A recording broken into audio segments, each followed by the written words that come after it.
A lot of women think they're suddenly going bald when they're actually experiencing one of the most common medical conditions affecting women over 50. Let that sink in for a second, because honestly, hair loss can feel deeply emotional. It's isolating and it's downright scary.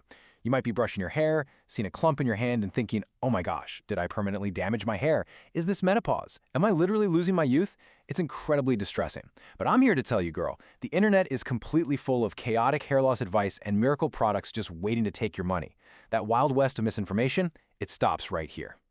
If you're feeling embarrassed or like you're the only one dealing with this, you absolutely need to hear this. According to data from the New England Journal of Medicine, female pattern hair loss affects 14 to 28% of women in their 50s, and by the time women reach their 70s, a staggering 56% are experiencing this. That is more than half. You are not an anomaly. You're not broken. You are simply experiencing a highly common biological process. So take a really deep breath because you are in incredibly good company, and there is absolutely hope.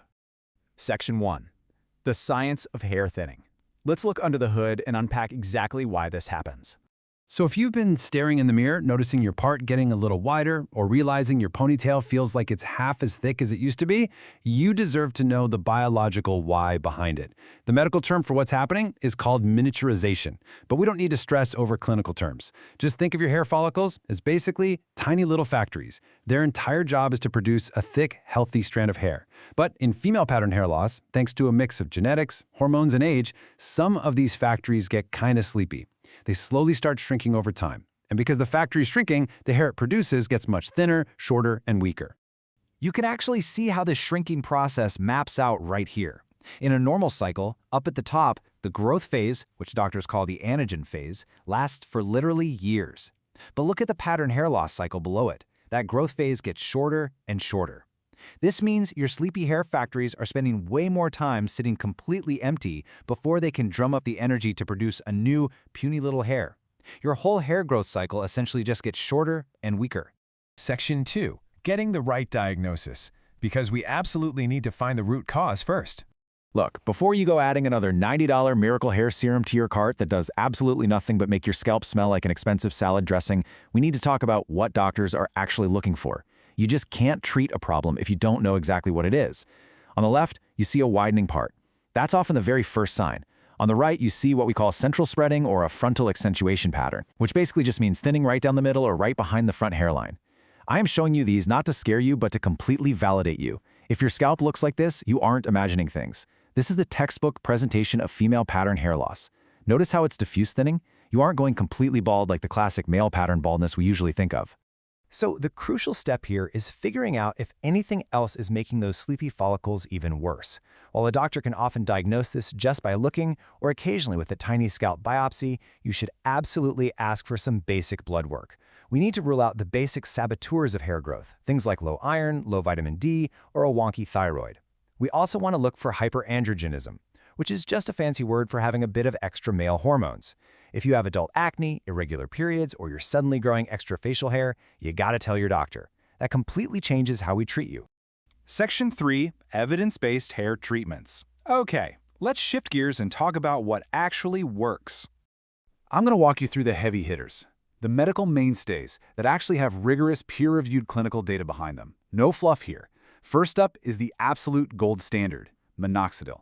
I want you to think of Minoxidil like fertilizer for your struggling hair follicles. It increases blood flow and directly stimulates those sleepy, shrinking factories, pushing them right out of their resting phase and forcing them back into an active, robust growth phase. It essentially helps make the factory bigger again, which means thicker hair for you. Now, you basically have two main options here. First is the FDA-approved 5% topical Minoxidil. This is usually a foam or a liquid you apply straight to your scalp. It works great, but let's be real, it can definitely leave your hair feeling a bit greasy. Then, there's the increasingly popular off-label option, low-dose oral Minoxidil. It's a tiny pill, it's highly effective, and honestly, it's so much easier for a lot of women to stick with. Doctors will start you on a very low dose to monitor for side effects, because since it's an oral medication, it goes everywhere in your body. It can cause mild fluid retention or occasionally hypertrichosis, which just means you might notice a little extra peach fuzz on your face. But what if hormones are playing a big role? Well, that's where hormonal therapies like Spironolactone, finasteride, and dutasteride come into play. These are anti-androgens. They essentially act as a shield, blocking those male hormones from attacking and shrinking your hair follicles. They work beautifully for many women, especially those dealing with things like PCOS. But I have to stress this. If you are a woman of childbearing age, you absolutely must use highly reliable birth control while taking these. They can disrupt the development of a fetus, so doctors take pregnancy risks very, very seriously when prescribing these medications. Section 4. Lasers, needles, and plasma. And girl, these treatments can get expensive fast. So let's take a highly honest look at them. I want you to think of things like microneedling, PRP injections, and low-level light therapy as boosters. They're great sidekicks to your main medical therapy. Microneedling creates tiny microinjuries to bring growth factors right to the scalp. PRP uses the platelets from your own blood to stimulate those follicles, and laser caps can help promote that active growth phase.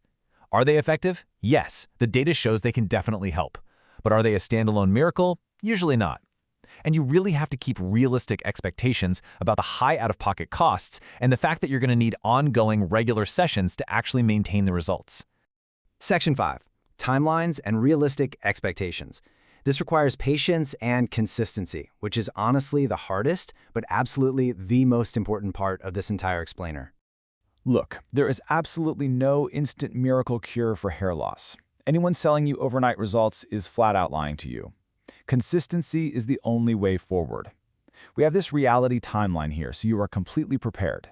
When you start a treatment like Minoxidil, between weeks 2 and 8, you might actually experience a shedding phase. This is totally normal. It's just your scalp pushing out the old, weak hairs to make room for the new, stronger ones. Please, whatever you do, don't panic and quit your treatment right before the magic happens. By months 3 to 6, you're going to start seeing early, fine regrowth. But it really takes a full year. 12 solid months of consistency to see noticeable structural changes in your hair's density.